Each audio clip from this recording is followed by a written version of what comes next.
Steer into that mic. That camera right there, that dot, okay? Dot. Don't look at your Look at the face. dot. Don't Look look at at the your dot. face. Kobe, don't look at your face. Hi, I'm Zach. I'm Julie. And we are the Ruhls. This is Kobe. This is Kobe. Can't forget Kobe. We are the creators of Ruhls of the Road. We are currently traveling in our DIY camper van. Right behind us, her name is Winnie. Hi, Winnie. We created her ourselves at the beginning of last year, and we've currently been on the road for 6 months traveling through the U.S. We love to travel, we love to hike, we love to take walks on the lake, we love to swim, we love to snorkel if we can.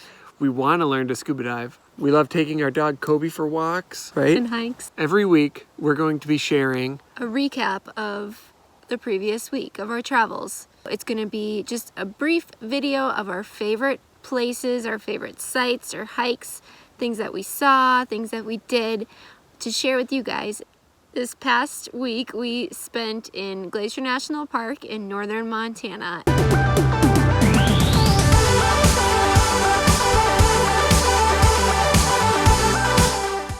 And it was amazing.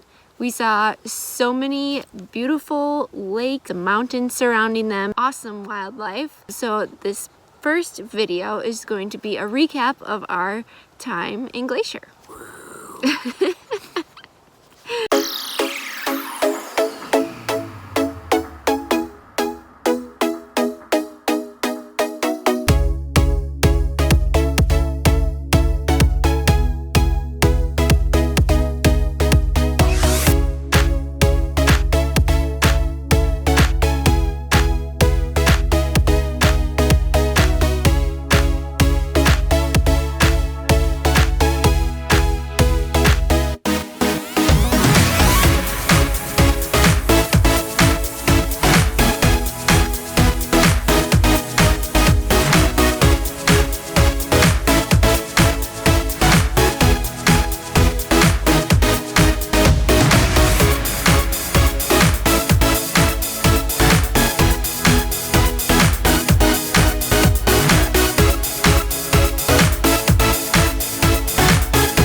Thank you so much for watching. Give us a thumbs up on this video and subscribe to our page. and we'd love to hear from you in the comments.